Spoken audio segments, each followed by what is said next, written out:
Bonjour tout le monde, j'espère que vous allez bien. Aujourd'hui on se retrouve de nouveau pour un tuto Fimo. Et puisque vous avez été, c'est mieux, très nombreux à apprécier les macarons Disney, et bah vous avez été très nombreux à en vouloir d'autres, mais faire par série, pas forcément des personnages à droite à gauche. Donc là bah du coup j'ai décidé de vous faire la série vice versa. Donc j'espère que ça va vous plaire, c'est un dessin animé que j'ai énormément apprécié, donc c'est pour ça que je fais les personnages. Si vous voulez d'autres macarons Disney d'une série, bah dites-le moi en commentaire, voilà, je ferai en sorte de réaliser d'autres trucs, ou même si vous voulez d'autres tutos complètement différents, n'hésitez pas à me proposer vos idées de tutos, de vidéos, tout ce que vous voulez en barre de commentaires. J'ai dit en barre d'infos je crois avant, en barre de commentaires. Et en tout cas bah, j'espère que ça va vous plaire. Donc pour faire les macarons vice versa, je vais utiliser du rouge cerise, du rouge indien, du jaune tournesol, du vert tropical. Je vais utiliser du bleu pacifique, du bleu Windsor qui est une très belle couleur. Je vais aussi utiliser de l'aqua en effect, du lilas en effect et du prune en soft. Ensuite je vais utiliser de l'écru en prémo et du vert anis en cernite. Ensuite, je vais utiliser des pastels secs, des lames, des tooting tools, des pinceaux à embout en silicone pour pouvoir lisser la pâte, des emporte-pièces ronds ainsi que du papier film pour faire les coques de macarons, des clous pour les accrocher, un pinceau, une aiguille, cure-dent, tout genre de matériel pour texturer, un rouleau et de la chantilly avec sa douille. Donc déjà pour commencer vous faites les coques de macarons, donc je vous ai pas refait en tuto puisque je l'ai fait le mois dernier. Voilà, il y a juste à voir la vidéo pour voir comment refaire des coques de macarons avec du papier film et des emporte-pièces ronds, pardon.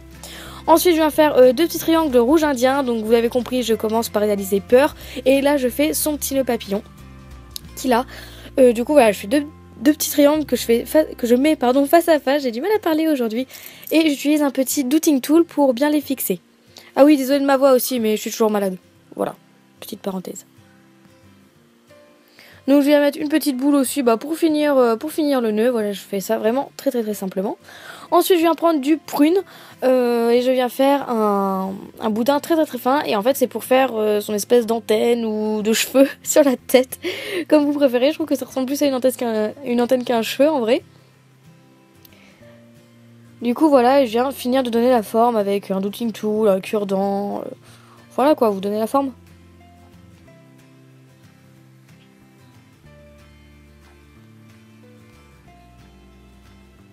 Donc voilà, et vous n'avez plus qu'à mettre au four à 110 degrés pendant 30 minutes. Ensuite on va passer à dégoût, du coup j'ai fait les coques couleur vert anis et je vais faire ses cheveux couleur vert tropical. Donc pour dégoût, le seul attribut physique qu'elle a, on va dire, c'est juste ses cheveux.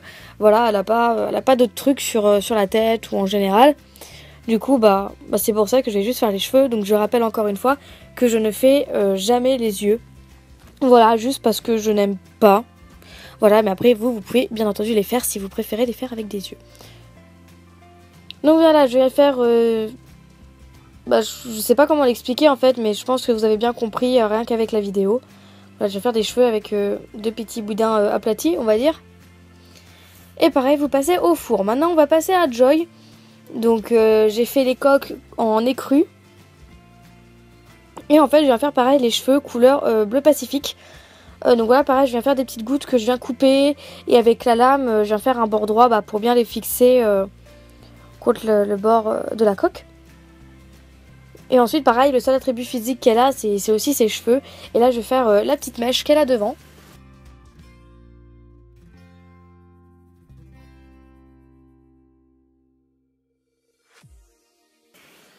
Donc là vous voyez que je le fais un peu beaucoup trop grand.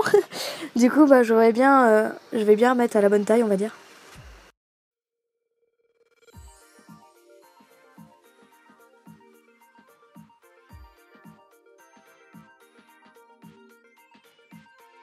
Et c'est là où je vais m'aider de mon pinceau en bout en silicone pour pouvoir rattacher entre guillemets, pour pouvoir bien lisser la pâte on va dire, et pour bien la fixer. Ensuite on va passer à Tristel, j'adore ce personnage, je pense que franchement c'est mon personnage préféré des 5. Donc en fait j'ai fait les coques couleur aqua et je viens faire les cheveux exactement pareil que pour Deku et Joy. Du coup les cheveux j'ai fait aussi en bleu pacifique en fait. Et elle a un carré, donc faut faire les cheveux un petit peu plus longs que Joy et au même niveau en fait.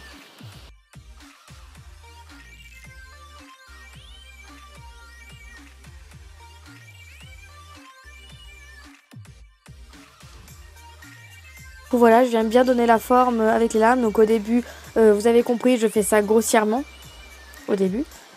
Et après, bah, je reviens mettre en place avec mes doigts, mon embout à silicone, mes cure-dents et tout ça.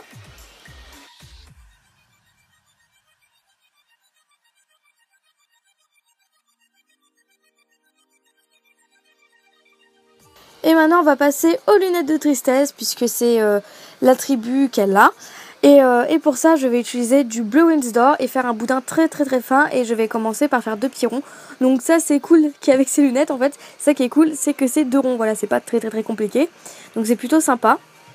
Donc en fait en regardant bien je ne savais pas si c'était du bleu très foncé ou du violet très foncé. Il me semble que c'est du violet très foncé ces lunettes, mais je trouvais que ça rendait mieux avec du Blue Windsor en fait. Mais bon, après, dans tous les cas, vous prenez la couleur que vous voulez, évidemment. Donc voilà, je vais mettre mon dotting tool pour que ce soit bien marron. Je les place, je fais en sorte que ce soit de la même taille. Et je fais un autre boudin très fin. Pour faire au milieu des lunettes. Je sais pas comment ça s'appelle.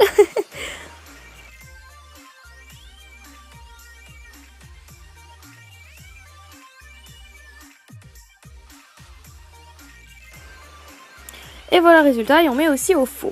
Et on va passer au dernier personnage qui est Colère. Donc pour ça j'ai fait les coques rouge indien. Et je vais faire la flamme qu'il a, puisqu'en fait c'est le seul truc, seul attribut qu'il peut avoir.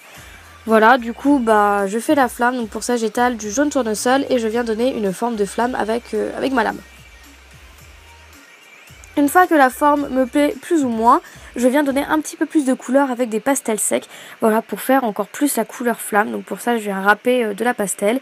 Avec mon pinceau, bah voilà, j'ai appliqué la pastel sur la Fimo.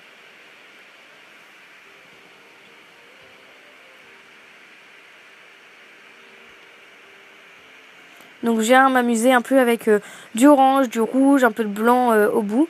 Voilà, et ensuite vous placez la flamme sous la coque. Voilà, une fois ça terminé, vous mettez aussi au four à 110 degrés pendant 30 minutes. Donc une fois que tout ça c'est cuit, je vais fixer les coques du dessous avec de la pâte à fixe pour éviter que ça bouge, et je viens appliquer la chantilly dessus. Ensuite, je viens recouvrir les macarons, la chantilly avec leur deuxième coque de macarons, et je viens mettre les clous de la chantilly pour pouvoir les accrocher. Enfin là, les clous, j'ai utilisé des pitons en vrai. Voilà, vous laissez sécher et ensuite il n'y a plus qu'à vernir pour un résultat brillant. Donc voilà le résultat, j'espère que ce tuto vous a plu, que vous aurez bien compris toutes les étapes, que ça vous aura inspiré, et n'hésitez pas à me dire si vous voulez un autre tuto du genre en barre de commentaires. En tout cas, je vous fais plein de gros bisous, on se retrouve bientôt pour une prochaine vidéo. Bisous!